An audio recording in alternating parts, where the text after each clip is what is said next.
Hi class, for this week's discussion board post, I decided to look at the country Yemen, and I broke down the categories into what I thought was previously the status quo, what has changed, what has not changed, and then I decided to answer if this push from the status quo to change has been beneficial or not beneficial to the country.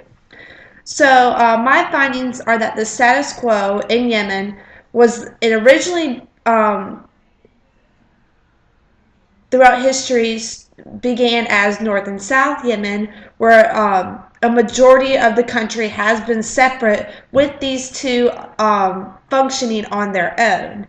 And then both countries were self-sufficient as far as economy. The South especially relied on land and animals and agriculture. And then we had this idea of tribal affiliation that dominated both aspects of North and South Yemen. So that was what I found as the idea of the status quo. And then what has changed within the country is this recent unification between North and South Yemen, which is very recent. It took place in May of 1990. We have increased Islamist activity. There was, when it was North and South Yemen, there was previous scuffles between the Sunnis and the Shiites and small tribal affiliation within the country. However, we have this increased Islamic activity that proved to really hurt the country. For example, with the book mentioned the kidnapping of the 12 tourists in 1998, and 4 of the 12 were eventually killed. There's been several conflicts with the members of Al-Qaeda within Yemen, and the influence of Al-Qaeda has not been beneficial for the country. It's hurt the country. Yemen has faced an economic crisis, and with worsened economic conditions. The book even mentions that it's one of the poorest countries in the Arab world. And this kind of began with North Yemen becoming economically dependent of other countries in 1962. So this slow shift towards becoming dependent of other countries, and then the rejoining or the unification of both countries did not help, because South Yemen kind of left their traditional farming and agricultural ways of living with the unification. And then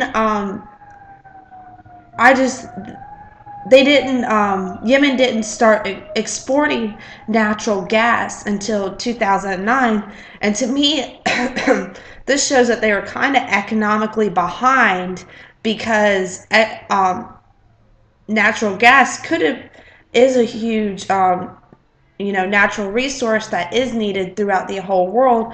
So they did not really learn the importance of this export until so late on, which could have maybe eventually helped their economic problems earlier on.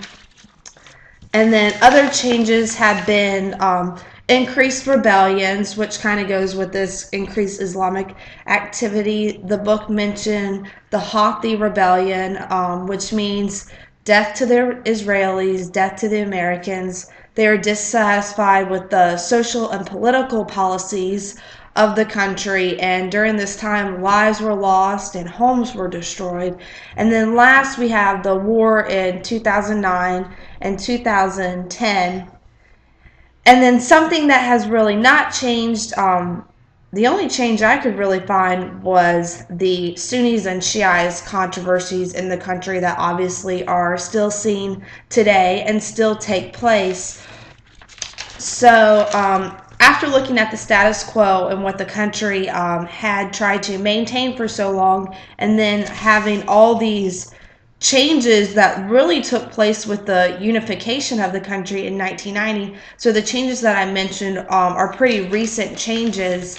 And then in my opinion, just to wrap it up, the change from the status quo to the present conditions have not been beneficial to the country because of the worsened economic issues, the increased Islamic activities, like I said, with the members of Al-Qaeda, the just the decline in that the country has seemed to take before the unification took place. Yes, there were problems within the country before unification. However, many of the leaders worked towards political stability. They worked towards economic stability in the early 1900s. And then with the unification, to me, it just seemed that the country took a huge downfall from the status quo to the change.